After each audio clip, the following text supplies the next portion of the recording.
Boa noite a todos, sejam todos bem-vindos.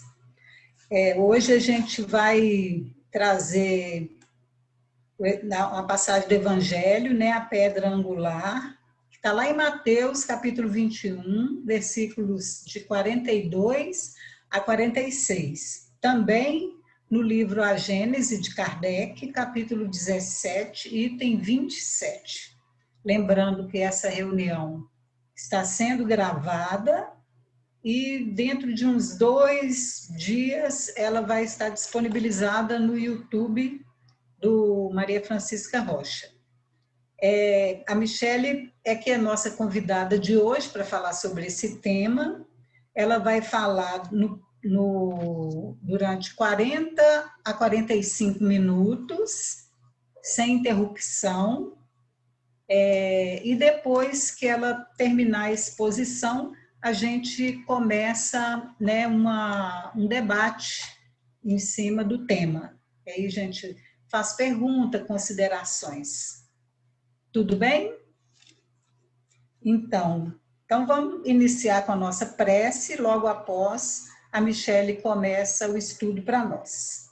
Vamos mais uma vez elevar o nosso pensamento a Deus, a Jesus, agradecendo a oportunidade de estarmos aqui com este recurso da tecnologia para reunirmos em nome do Cristo, buscando a nossa harmonização, a nossa paz íntima, preparando a nossa mente e o nosso coração para podermos absorver o ensinamento de Jesus e que nós possamos ter a tranquilidade e a serenidade para seguirmos, sabendo que Jesus está do nosso lado, estendendo mãos de luz em nossa direção, com todo o amor, com todo o carinho. Obrigada, Mestre amado, e os trabalhadores da tua seara, do Grupo Espírita Maria Francisca Rocha. Esteja conosco hoje, agora e sempre. Que assim seja, graças a Deus. Então, a gente passa a palavra para a Michele. Fique à vontade, viu, Michele? Obrigada, boa noite a todos. Boa noite. É sempre uma alegria poder estar aqui, né, gente? E com a prece, eu fui quase que teletransportada para a casa espírita, vendo o rostinho. Antes de iniciar, eu abri aí e vi quem estava presente. Então, eu imaginei todos nós ali em comunhão com a espiritualidade, que sempre nos acolhe com muito carinho, né? Nós sabemos que estamos conectados à casa espírita, né? É uma reunião da Casa Espírita, então nós estamos conectados aos trabalhos que estão acontecendo nesse momento no mundo espiritual, com a equipe de trabalhadores, seareiros do Mestre, da reunião específica de quinta-feira, que é uma reunião que é muito cara ao meu coração, né? Sempre me deixa muito feliz poder reunir, sempre que eu posso estar aqui com vocês. Obrigada pelo convite. Hoje nós vamos conversar um pouco sobre a pedra angular, e que é uma passagem que, na realidade, é um versículo que já estava no Antigo Testamento e que Jesus usou para fazer referência ao Evangelho, né? A pedra que foi rejeitada. E aí nós vamos ver, vamos passar a compartilhar a tela aqui com vocês e estudar um pouquinho acerca disso. Vamos ver. Então, como a Elde disse, as referências estão aí, né? Especificamente, nós colocamos a Gênese, porque Kardec vai trabalhar sobre esse tema na Gênese, com algumas explicações, inclusive incluindo o próprio Espiritismo a essa pedra angular, por ser o Evangelho do Cristo, ou o cristianismo redivivo. Então vamos lá, vamos ver o que nós podemos encontrar nesse tema. Jesus está dizendo: não lestes jamais isto nas Escrituras? A pedra que os edificadores rejeitaram se tornou a principal pedra do ângulo. Foi o que o Senhor fez e os nossos olhos o veem com admiração. Por isso eu vos declaro que o reino de Deus vos será tirado e será dado a um povo que dele tirará frutos. Aquele que se deixar cair sobre essa pedra, ou sobre essa pedra, se despedaçará, e ela esmagará aquele sobre quem cair. Então, esses são os versículos. Vamos continuar, vamos passar mais um slide para a gente ver. Tendo ouvido de Jesus essas palavras, os príncipes dos sacerdotes reconheceram que era deles mesmo que ele falava, né? Quiseram então apoderar-se dele, mas tiveram medo do povo que o considerava um profeta. Então, a princípio, quando Jesus falava, Jesus estava falando especificamente para aquele povo que estava rejeitando a boa nova. Uma multidão o seguia. Mas dentre a multidão, existiam alguns que rejeitavam a boa nova. E para esses, fariseus, né? E publicanos, aqueles que estavam ali no meio deles, por isso que chama-se príncipe dos sacerdotes, porque eles eram os cabeça do sinédrio, esses... Vocês estão me ouvindo? Tá tudo bem aí?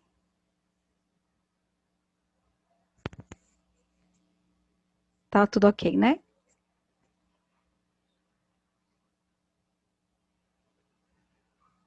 Então quiseram esses apoderar-se dele, mas não o fizeram porque tiveram medo do povo, porque era uma multidão que seguia Jesus. Pode passar, por favor, Aline. Há pedras que os construtores rejeitaram, aí nós vamos ver, já em Salmo, as referências, na realidade, nas escrituras antigas, as referências que Jesus usou. A pedra que os construtores rejeitaram, essa veio a ser a principal pedra angular. Isso procede do Senhor e é maravilhoso aos nossos olhos. Está em Salmo. Em Isaías, também tem referência à pedra angular. Por isso o Senhor Deus lhe diz, eu coloquei em Sião uma pedra, um bloco escolhido, uma pedra angular preciosa. Quem confiar nela não tropeçará. E em Efésios, Paulo escrevendo, né, uma carta aos Efésios, edificado sobre o fundamento dos apóstolos e profetas, tendo por pedra angular o próprio Cristo Jesus. Então, essas são as referências que nós encontramos. Pode passar também, acho que tem mais uma. E Pedro, também, Isaías e Pedro. Pedro faz referência a Isaías, no caso. Por isso, lê-se na Escritura, eis que ponho em Sião uma pedra angular, escolhida, preciosa. Quem nela puser sua confiança, não será confundido. E aí é que nós vamos ver a que pedra se refere. Pode passar. Olha que interessante esse desenho. A pedra angular era uma pedra colocada no centro de um arco, com a função de balancear as forças que vinham contrárias, para equilibrar, para apoiar e sustentar esse arco. Essa era a pedra angular. As duelas, que eram chamadas, né, cada bloquinho desse exercia uma força contrária, e esse bloco equilibrava tudo.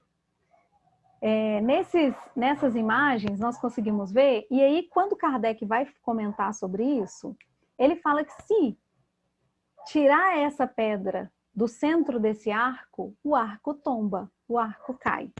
E é dentro disso que nós vamos conversar, é a partir disso que nós vamos conversar sobre o cristianismo redivivo, ou o cristianismo, o espiritismo, o Consolador Prometido, como ele é essa pedra fundamental na nossa vida.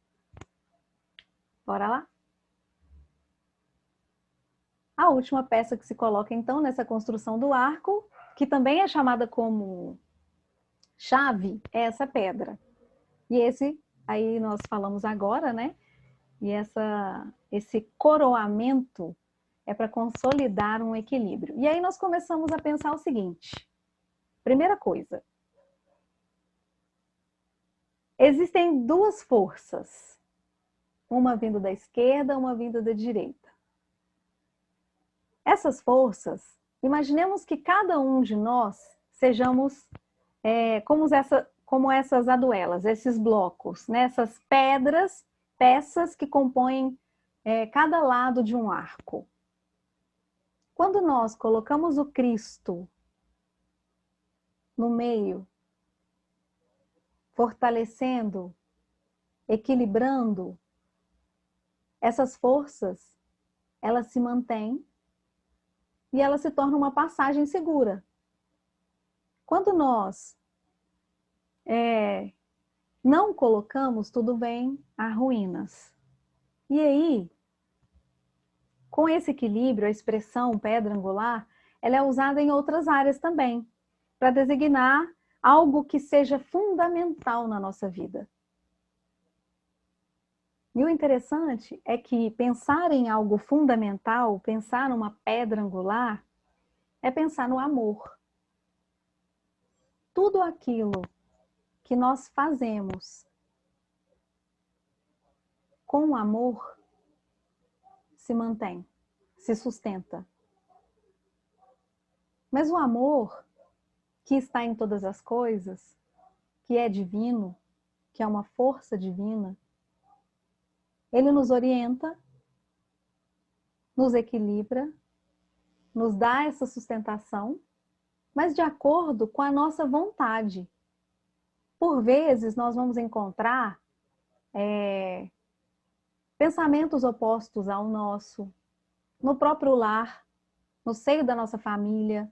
Nós vamos encontrar pessoas, espíritos encarnados e desencarnados que pensam de maneira diferente, mas que com Cristo no meio, no centro, como essa pedra fundamental, nós conseguimos manter esse arco, essa aliança.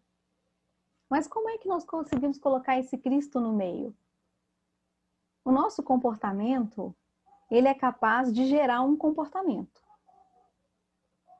Quando nós percebemos que o meio em que nós estamos não está legal, e nesse sentido, no sentido de percepção mesmo do ambiente, né? Quando nós percebemos que não está legal, nós começamos a fazer uma força, um movimento para que se torne legal.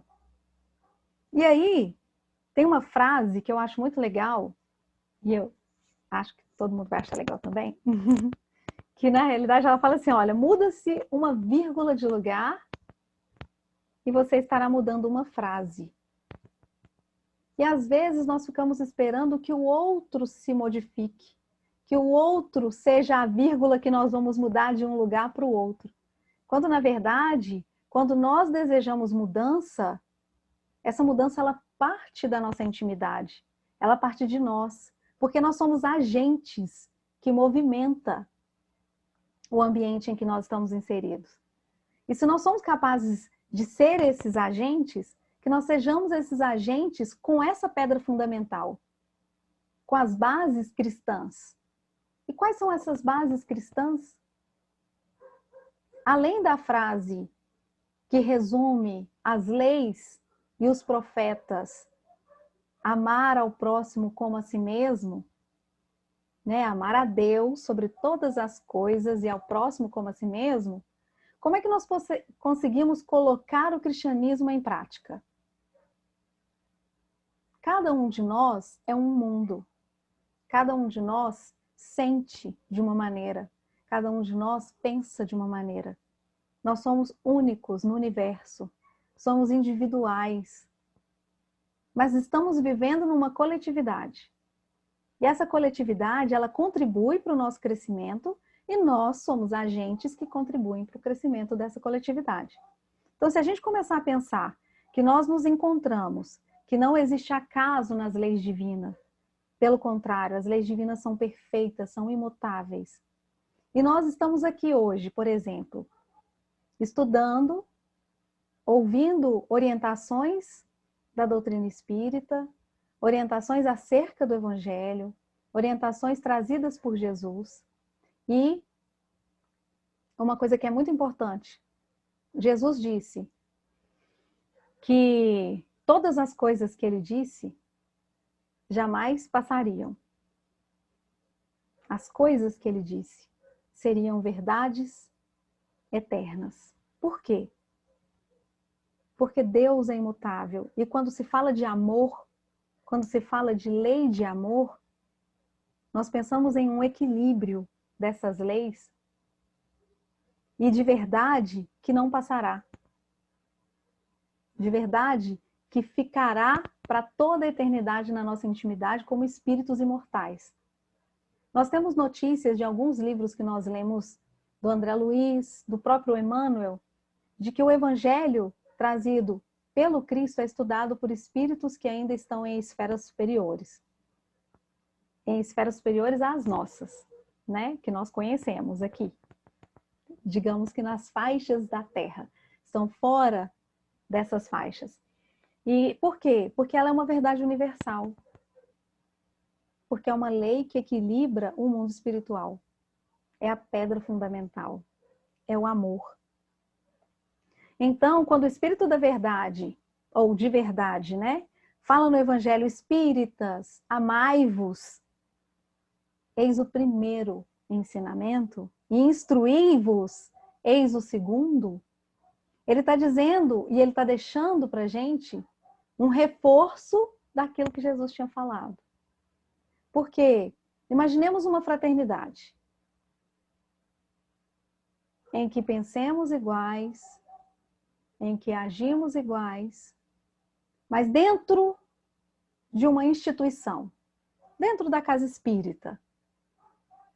Nós agimos iguais, estamos pensando num bem maior, mas fora da casa espírita, cada um tem sua vida, cada um está em um processo de crescimento, cada um tem uma busca, uma procura, cada um pensa de uma maneira diferente, com ideologias diferentes. Mas, e aí, fazendo a analogia do arco, se nós pensarmos nas pedras que estão à esquerda e nas pedras que estão à direita, elas só se manterão arco se existir essa pedra fundamental no meio. Então, independente da forma que nós pensemos, que trabalhemos a nossa intimidade, quando se trata do trabalho do Cristo, quando se trata do trabalho do Cristo na nossa intimidade, é importante pensar no evangelho de tolerância, no evangelho de amor, no evangelho de indulgência, no evangelho de benevolência, de perdão, de olhar para o outro e saber, pensamos sim diferente. Mas existe um Cristo entre nós. Mas é um Cristo de atitude. Não é colocar Jesus aqui no meio. É um Cristo de ação, é um Cristo de reação, é um Cristo de construção. Porque nós estamos construindo esse Cristo em nossa intimidade. Quando Jesus disse, eu sou filho do homem, ele quis dizer que ele é a evolução. Ele passou por um processo evolutivo que permitiu que hoje ele estivesse na liderança, como tutor, na verdade, de uma humanidade carente, ainda infantil nos seus atos, nos seus pensamentos, mas com todo amor, com todo carinho, com toda dedicação, ele ensina como um mestre que é, todos os dias a mesma lição, se for necessário. Repetidas vezes, para que a gente saiba que o fundamento da nossa vida é o amor. O fundamento é o amor. É contrário ao ódio, é contrário aos discursos de ódio. É contrário às ações de ódio. E se a gente colocar isso na nossa intimidade e começar a pensar que se nós, com uma vírgula, mudamos uma frase, somos capazes de um comportamento nosso também mudar um contexto. Porque se nós somos agentes, que sejamos agentes do bem. Vamos lá, Aline, por favor. Vamos passar. Então, na Gênese, Kardec vai estudar sobre isso, sobre a pedra angular, sobre a passagem de Mateus. E ele vai dizer: a palavra de Jesus se tornou a pedra angular, isto é, a pedra de consolidação de um novo edifício da fé, erguido sobre as ruínas do antigo. Havendo os judeus, os príncipes dos sacerdotes e os fariseus rejeitado essa pedra, ela os esmagou. Do mesmo modo que esmagará os que depois a desconheceram ou lhe desfiguraram o sentido em prol de suas ambições. E essa parte, ela é talvez forte, né, o esmagar, mas porque Kardec estava falando realmente dessa pedra, desse arco que cai sobre as nossas cabeças, nesse sentido. Então, no sentido de as aflições que, por vezes, nós vivenciamos, experimentamos, as dores, seria essa pedra, a lei que é sublime, que é perfeita, nos colocando novamente nos trilhos do amor.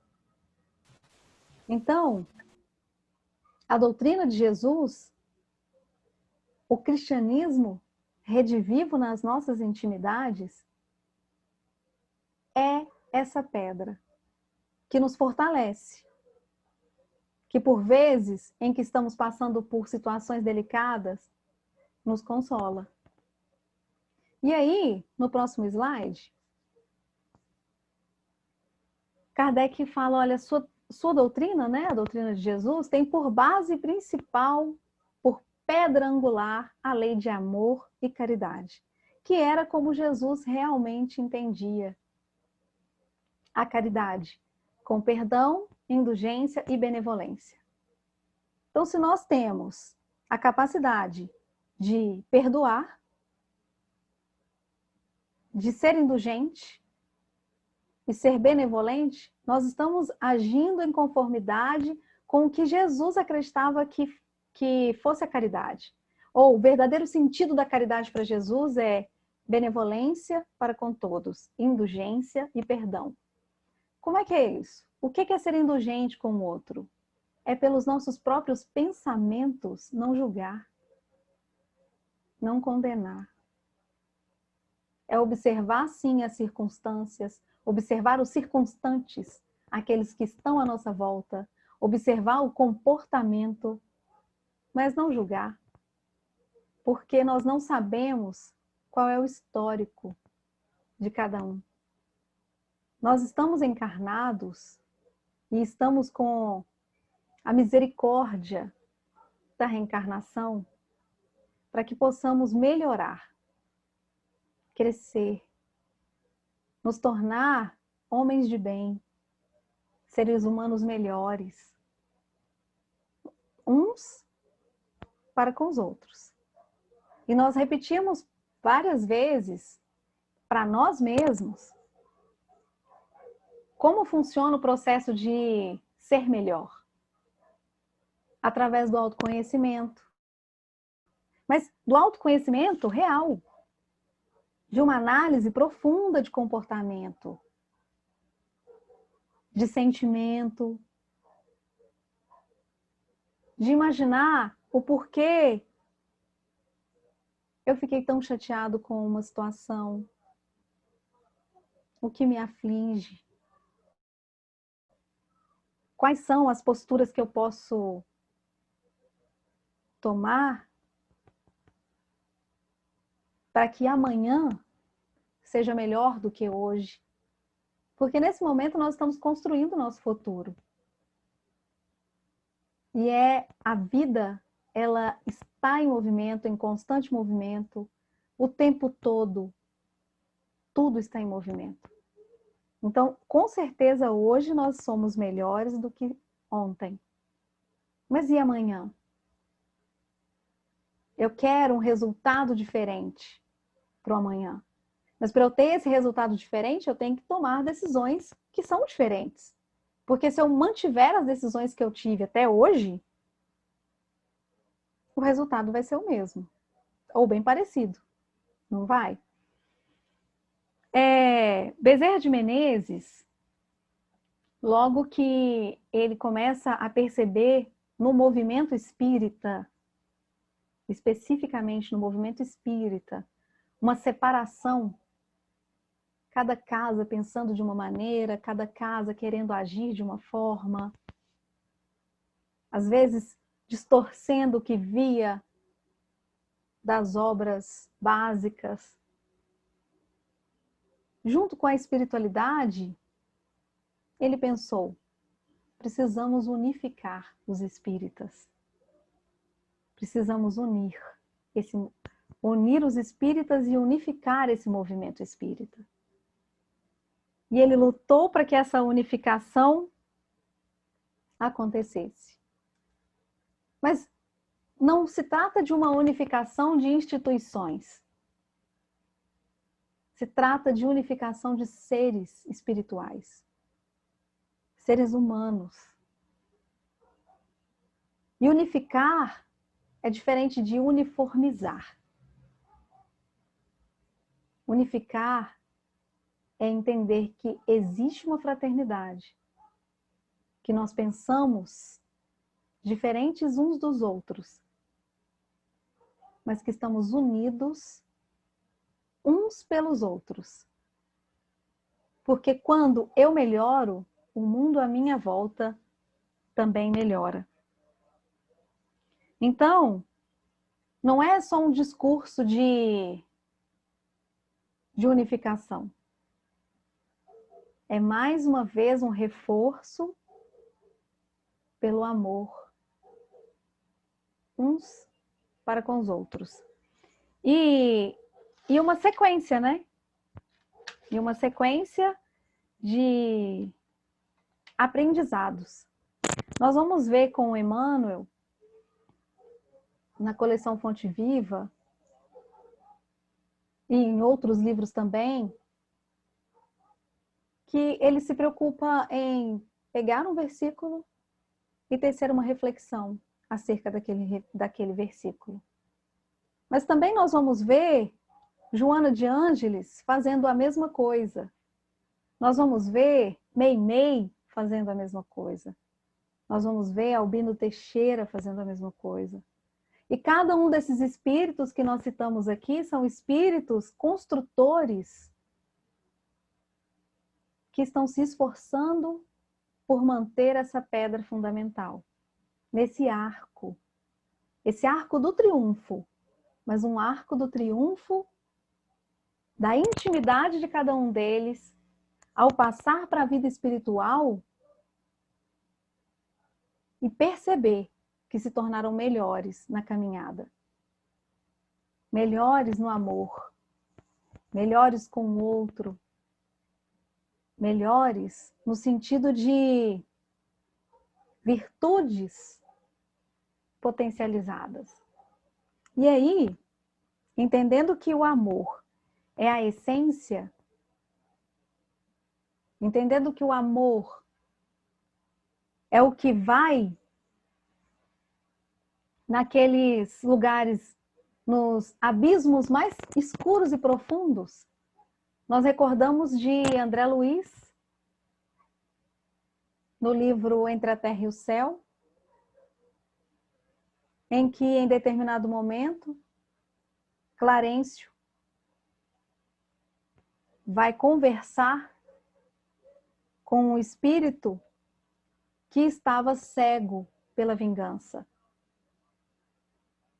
Estava cego pela ignorância. E esse espírito, especificamente, para que acontecesse um desligamento do encarnado que estava conectado ao seu coração, também por semelhança e afinidade, vamos deixar isso bem claro, precisava de orientação. E André Luiz olha para Clarencio e fala: Clarencio, você é capaz de orientá-la? E o Clarencio fala: André, nesse momento,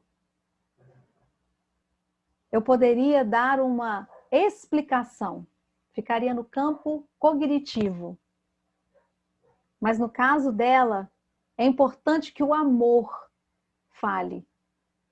E Clarencio fecha os olhos e convida a irmã Clara. E que entra no ambiente e imediatamente a vibração daquele ambiente se modifica. Porque o amor, ele dispensa palavras. O amor é ação. O amor também está nas palavras. Mas o que convence é a atitude. É por isso que é pedra fundamental. Quando em determinado momento um agrupamento começa a se desunir, porque começam a pensar muito diferente um dos outros, a espiritualidade convida a reflexão sobre o amor, convida a reflexão sobre tolerância, sobre as virtudes base, paciência, indulgência, perdão, benevolência, mais uma vez. E aí, continuando, pode passar, por favor. Espíritas, amai-vos, foi o que nós falamos. O amor como essência, a chave, a pedra angular. Também está no Evangelho segundo o Espiritismo, capítulo 6, o item é o 5. E na Gênese também, novamente, voltamos à Gênese agora, no próximo slide. Kardec fala, a fraternidade deve ser a pedra angular da nova ordem social. Mas não há fraternidade real, sólida, efetiva, se não estiver assentada sobre uma base inabalável. Pode passar, por favor. E podemos voltar para... Pode fechar ali, por favor. Obrigada. Agradeço. Então, o que nós vimos até agora foi que essa peça que nos une, essa peça que é a fundamental, que é capaz de nos manter equilibrados, ela pode e deve estar em todas as nossas ações, em todas as nossas escolhas. Porque tudo que nós escolhemos pelo amor, retorna com amor. Tá bom?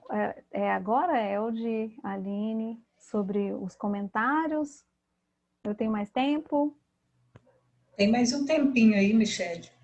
Tem mais um tempinho? Uhum. Pode ser. Tá. Uns 10 minutinhos. Ah, ótimo. Então tá. Tem uma historinha que quando eu ouvi há um tempo, eu gostei muito. É uma historinha que alguns de nós já devem ter ouvido. Que é uma historinha de uma moça que estava na praia e que tinha várias estrelas do mar na areia. E aí ela começa a pegar aquelas estrelas do mar e jogar ao oceano. E aí passa um escritor de um livro e ele fala assim, mas eu estava ali escrevendo meu livro, parei porque eu não consegui deixar de observar essa sua atitude boba. E ela falou, mas por que atitude boba? E pegava mais uma estrela e jogava no mar.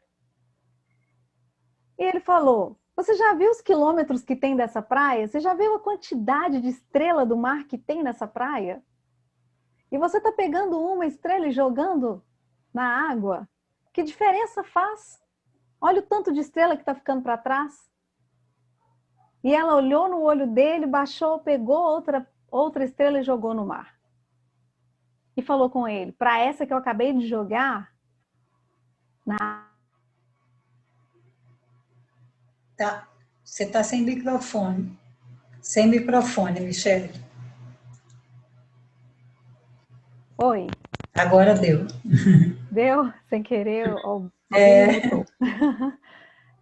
Então, quando ela joga a estrela e olha para ele, ela fala, para essa que eu estou jogando agora, para essa que eu acabei de jogar, aliás, fez toda a diferença. Então, a ideia é voltar àquela da vírgula. De repente, nós não vamos conseguir mesmo ser uma máquina e sair catando todas as estrelas do mar que estão aos quilômetros daquela praia e jogar no oceano. Mas nós somos capazes de, uma por vez. E esse escritor foi embora. Ele foi embora refletindo sobre aquilo que tinha acontecido. E no outro dia de manhã ele retornou para a praia. E viu que a moça estava lá de novo. E agora já eram 2 pessoas. Por quê? Ele também pegou as estrelinhas e começou a jogar. Por quê? O comportamento daquela moça fez a diferença na vida dele. Não só naquela estrela. E agora, esse mesmo moço que no começo tinha criticado, começou a jogar estrelas de volta ao mar. Para as estrelas que ele jogou, fez toda a diferença. Então, essa historinha, por que nós estamos contando? Porque quando a espiritualidade ela nos orienta assim, enfaticamente, espíritas, amai-vos, ela está nos indicar a ser a diferença, a mudar através do nosso comportamento no bem, o ambiente que nós estamos vivendo. E se o nosso comportamento começar uma corrente de amor,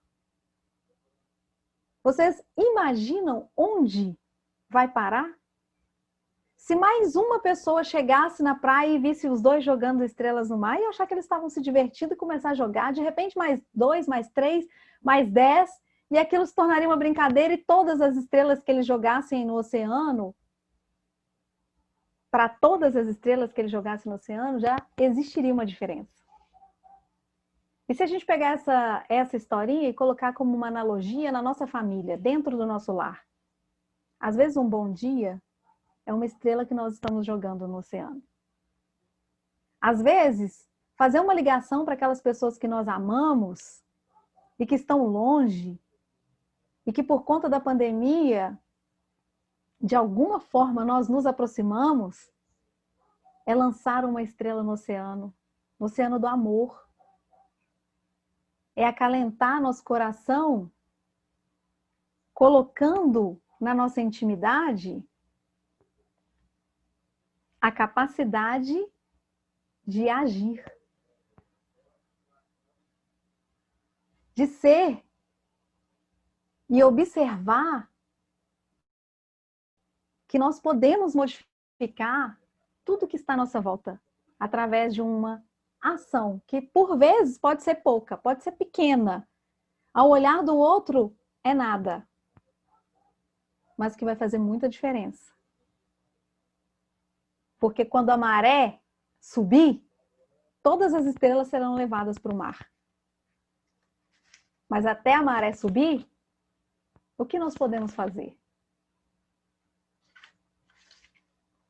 Qual é a parte que me cabe para poder mudar a realidade de tantas pessoas que estão à nossa volta?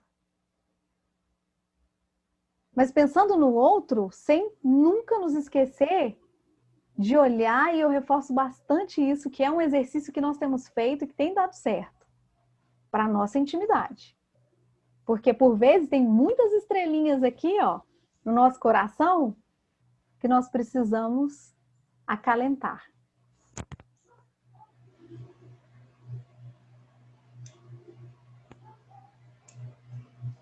É isso aí, Michele. Obrigada, viu? Você quer falar mais alguma coisa? Não, vamos conversando. Vamos conversar? Tem mais coisas, mas vamos conversar. Obrigada, viu, Michele? Pela boa vontade. Imagina. E agora, é sempre bom você aqui com a gente, viu? Na quinta-feira. Vamos, então, passar para uma conversa a respeito do tema, perguntas ou considerações. Se alguém quiser falar, é só abrir o microfone aí e a gente bate um papo aqui. Vânia? Tudo bem, né, gente? Hoje eu estou meio caladinha, mas queria complementar isso que a Michelle falou, que aquela imagem do portal, na realidade, aquela coroa, que a pedra exatamente do meio segura o lado direito e o lado esquerdo, lembrando que ali é uma porta. Lá no Egito, eu estava vendo hoje o Egito, então tem esses desenhos lá há 4.000 anos atrás.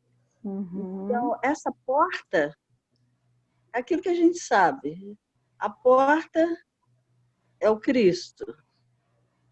E a chave, Kardec. Então, essa representação dessa pedra angular, ela é já de mais de 4.000 anos atrás, que nos traz mesmo essa reflexão de ser aquilo que segura o lado direito e o lado esquerdo de uma entrada, de se adentrar às leis de Deus, se adentrar a esse amor, que é a ação que a Michelle falou. É só isso que eu queria falar, tá bom? Mas foi muito bom a sua exposição, Michelle. Parabéns. Falou. Obrigada, Vânia. E é interessante você comentar sobre a porta, né? Que nós falamos que ela fica ali na entrada. E é um arco do triunfo. Entrada de quê? Entrada da nossa intimidade. Porque nós vivemos uma dualidade o tempo todo, né? Nós vivemos em conflitos íntimos, como disse Paulo, né? Existem espinhos na nossa carne. E essa dualidade, ela, quando nós começamos a refletir sobre o nosso autoconhecimento mesmo, nós começamos a pensar nesse Cristo, nesse Evangelho. Vamos colocar o Evangelho. No Evangelho, dando a cada um de nós esse equilíbrio. Colocando ali, segurando o peso. Porque segura peso, né? O peso do arco que vem da direita do que vem da esquerda. Olha que interessante. E se nós começamos a pensar que Jesus representa isso, a gente tem que pensar no comportamento dele. Qual foi o comportamento dele? Porque não é distanciar Jesus da nossa intimidade, não. Pelo contrário, é colocar o Cristo mais próximo de nós. Porque por vezes nós vamos ouvir, mas era o Cristo. Isso. Mas quantos outros espíritos começaram a pensar que Jesus estava mais perto da intimidade deles e triunfaram? Por quê? Porque a gente precisa parar com esse exercício de distanciamento. É agora proximidade. É pensar que somos capazes. Não é? É isso aí, Michele. Mais alguém quer falar? Fernanda? Boa noite, gente. É sempre bom te ouvir, viu, Michele? Sempre uma alegria. Você estava falando, né, do BIP, né? Da benevolência, da indulgência e do perdão. Eu observo, assim, que o nosso pensamento, ele é tão rápido que antes mesmo da gente conseguir refletir sobre o não julgar, a gente já julgou. E depois que a gente vai refletir que não deveria tê-lo feito, né? Então, assim, como trabalhar essa dinâmica, né, de conseguir refletir antes de já julgar, né? E o pior, às vezes, pré-julgar, né? Mas então, o que acontece? Nós somos espíritos milenares. Temos em nós, na nossa intimidade, uma bagagem cultural de julgamento. E então, os preconceitos que vêm com com essa bagagem, eles precisam ser trabalhados. O primeiro passo, e algo importante que você falou aí na sua frase, percebeu que já fez o julgamento. Porque quando nós não percebemos, está tudo certo. Mas quando nós começamos a perceber, já aconteceu mudança. Aliás, a mudança já está em vias de progresso. Por quê? Quando está tudo certo, significa que nós estamos sustentando aquela cultura do pensamento que julga, do não ser indulgente, de não ser benevolente. Mas a partir do momento que incomodou, a gente já está melhor nessa área. Pode ser que, por vezes, a gente vá realmente julgar. Porque não só culturalmente, através de muitas reencarnações, de uma bagagem espiritual que nós temos, a nossa bagagem cultural atual, ela nos influencia muito. E nos influenciou muito. Então, a proporção que nós começarmos a perceber que já fiquei incomodado por ter julgado, já está ok. O que você falou do pensamento ser muito rápido é porque ele está conectado ao que nós sentimos. E é mais rápido do que a velocidade da luz mesmo. Então, quando acontece algo, por exemplo, que nos deixa irritados, frações de milésimos de segundo. Mas quando nós já damos conta de refletir sobre isso, já tem via de progresso. Já estamos em via de progresso. Eu sempre gosto de um exemplo que a gente fazia na mocidade, quando a gente estava aprendendo a tocar violão, é que na oficina de violão, se um já sabe algo mais, ensina para o outro que não sabe. E aí, quando você está ensinando para alguém que ainda não sabe, e a gente ensinava assim, olha, vamos fazer uma batida de violão. Você vai fazer um movimento para baixo, um para cima, um para baixo e um para cima. Entendeu? Entendi. Então faz para a gente ver. Baixo, baixo, cima, cima, baixo, baixo, cima. Aí você observa. E aí, o que você achou? Acho que eu consegui. Então faz de novo para a gente ver. Cima, baixo, baixo, cima, cima, baixo, baixo, baixo. E aí? Eu errei tudo. Então agora você progrediu. Por quê? Porque agora você percebeu que você não concluiu o exercício. Enquanto a gente não percebe, e a percepção ela é o primeiro passo para que a gente melhore, a gente continua estacionado. É verdade. Mais alguém quer falar alguma coisa, gente? Ei, Michele. Paulo? Ei, Paulo. Boa noite. Boa noite. Boa noite a todos, tudo bem, né? Boa noite. Você estava falando aí de percepção, enquanto você não percebe, né? E, assim, tem algo que tem me incomodado bastante, que é a situação que a gente está vivendo da pandemia, que eu observo, assim, né? Eu recebo lá do Papa, a Fernanda também, as fotos, né, das atividades e tudo. E a gente até contribui, né, financeiramente, como todos vocês, mas eu sinto que isso é muito pouco e, ao mesmo tempo, falando de mim, né, fico meio constrangido porque parece que parece que eu recuei num processo que eu estava evoluindo na casa, junto com a Fernanda, que é de estar participando, né, muito timidamente ainda, né, das atividades. E a gente, assim, já tem 6 meses que nós estamos nessa situação, e eu fico assim, poxa, incomodado, sabe? Parece que a zona de conforto me aprisionou. E esse sentimento tem me incomodado assim constantemente, sabe? Não sei se você tem escutado de outros companheiros da casa aí o mesmo tipo de indagação, e o objetivo é de ver se a gente tem uma orientação, né? Parece que talvez esteja seguro hoje, de uma certa forma, a gente poder participar, né, mais ativamente, porque essa passividade está me incomodando bastante. Entendi. Não só você, realmente muitos de nós estamos incomodados. Eu também me senti bastante incomodada.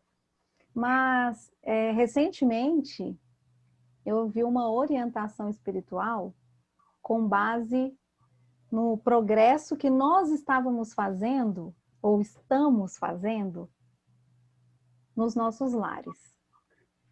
Isso me acalmou profundamente. Por quê? A espiritualidade, ela sempre nos orientou e nos alertou com relação ao outro, com relação a esse movimento, né? E nós saímos daqui, vamos em outra cidade, abraçamos amigos que com certeza temos vínculos espirituais, né? Somos conectados uns aos outros, não é por acaso. Em outra cidade, em Betim especificamente, né?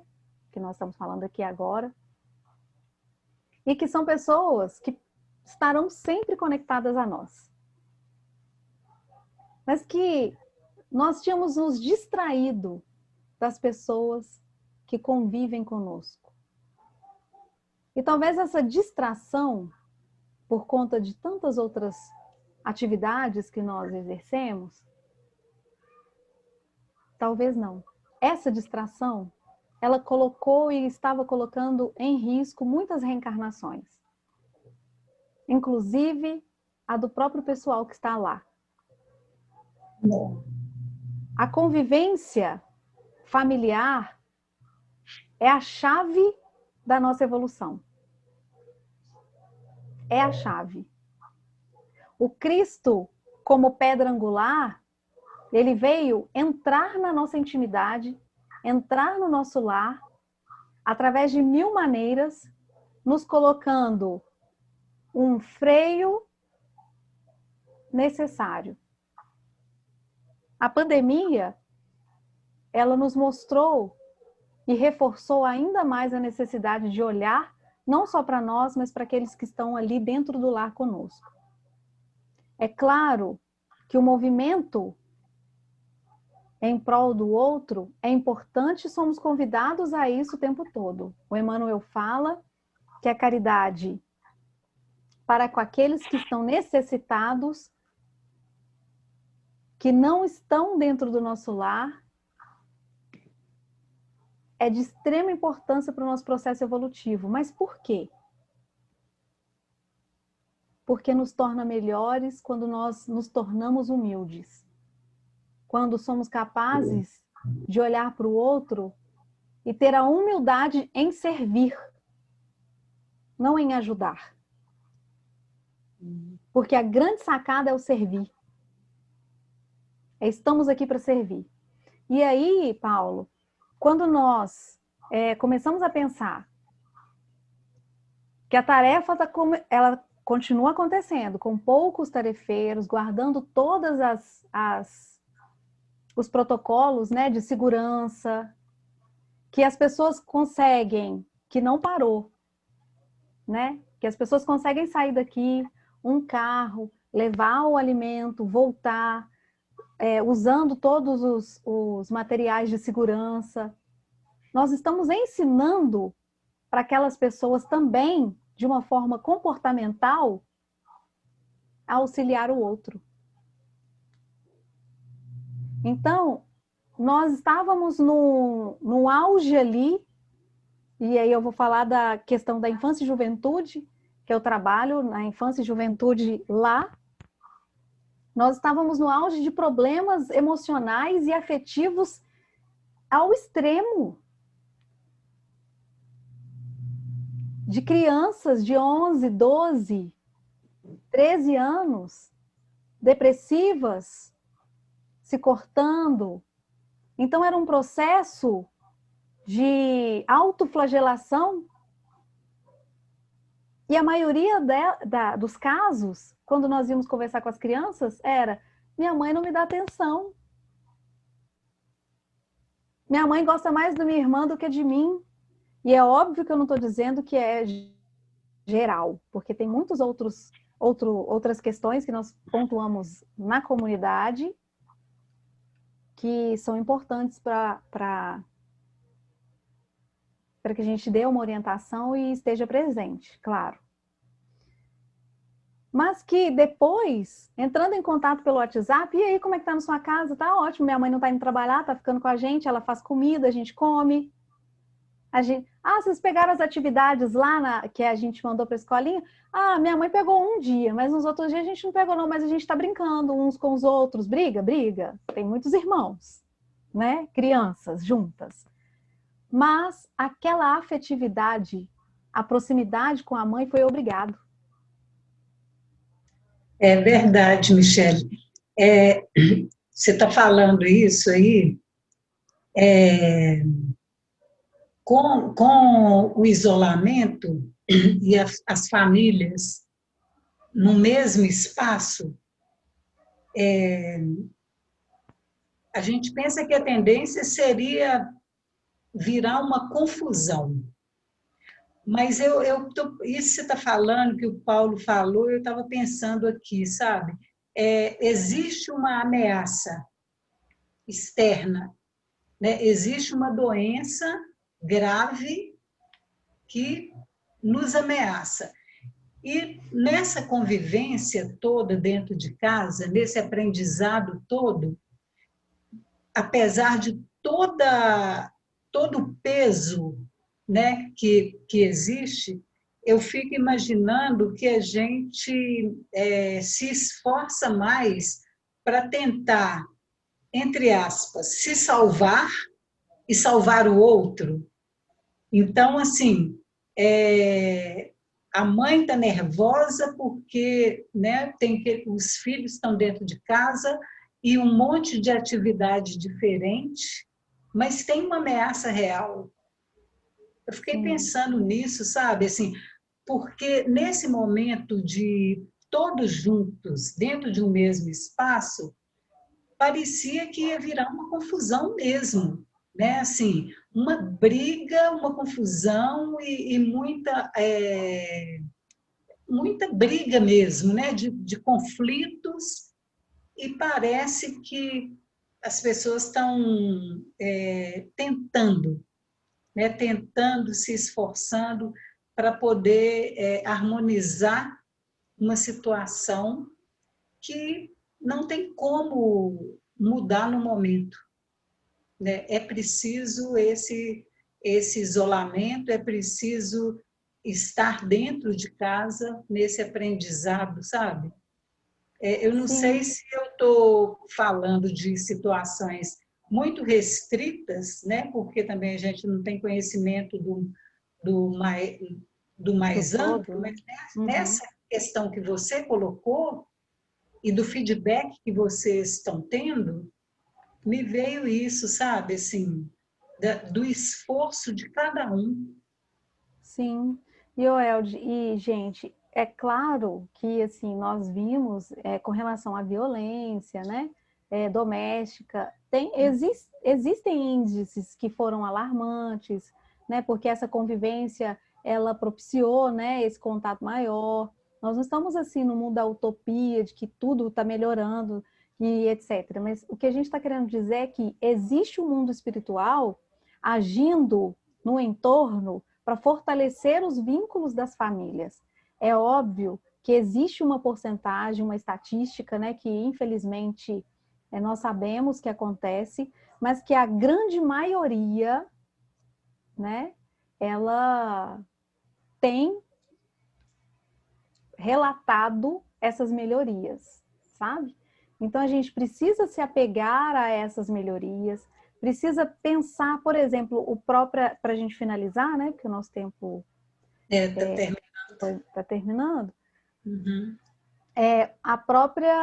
O próprio Páqua, né, que é uma sede que acolhe os tarefeiros para abraçar as pessoas, né, da comunidade, para poder ter uma estrutura para a comunidade, enquanto está em pandemia, enquanto a pandemia acontece, né, infelizmente, melhorou a cozinha, ampliou, nós temos uma sala para a mocidade agora.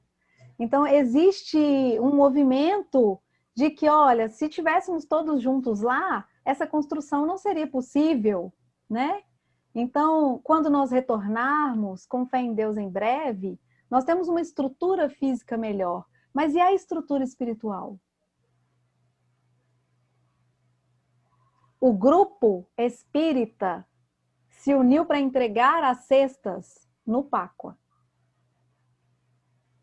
Nós sabemos que existem 3 frentes do mesmo trabalho espalhados no bairro. Existiu a necessidade de unir. Lembra da pedra angular? O que será que a espiritualidade está preparando para a gente? Cenas do próximo capítulo. Ô, gente, obrigada, viu? Ô, Michele, nós que agradecemos, viu, a sua disponibilidade. A gente tá com o horário aqui já avançado. Marcelo, você quer falar alguma coisa? Não tem problema, não. Eu vi que você abriu o microfone. Pode sim. Eu quero falar sobre o lar. Antes da pandemia, tinha uma individualidade muito grande dentro das casas. Cada um no seu quarto com a sua televisão, cada pessoa no seu quarto com o seu celular. E eu trabalho com brinquedos. Na pandemia, nós tivemos uma reversão de brinquedos gigantesca. Uma coisa que não se vendia mais no mundo eram jogos. As pessoas brincavam no celular. E a demanda do jogo foi uma coisa absurda, elas venderam absurdamente porque as famílias quiseram se unir, estar junto em casa. E isso foi muito bom. Que legal, tá vendo? Isso aí é um dado, isso foi muito importante, embasou a nossa teoria. É muito importante, né, porque o Marcelo está falando da experiência, né, real, do que ele está vendo que mudou em termos de consumo. E eu lembrei que aqui em casa a gente comprou uns joguinhos também para jogar com a Livinha e com o Luca. Tá vendo? É onde faz parte dessa estatística. Eu sou uma, né, que comprou e que a gente está jogando juntos. Muito, muito bom, Marcelo. Então, vamos fazer a nossa prece, né, gente? Agradecendo a Michele, agradecendo a todos, né, encarnados e desencarnados. Vamos fazer a nossa prece de encerramento e até a próxima. Vamos, então, elevar o nosso pensamento novamente a Deus, a Jesus, a espiritualidade que trabalha na seara do Cristo, agradecendo do fundo do nosso coração este momento tão sublime para a nossa reflexão, que o nosso espírito esteja fortalecido com os ensinamentos da noite e que nós possamos seguir confiantes em Jesus, na lei de amor que Ele traz para todos nós. Obrigada, Mestre amado, espíritos amigos que coordenam o Grupo Espírita Maria Francisca Rocha, obrigada por tudo. Sê conosco, Mestre, hoje, agora e sempre. Que assim seja. Obrigada, gente. Boa noite a todos. Nós que agradecemos. Obrigada. Obrigado, boa noite.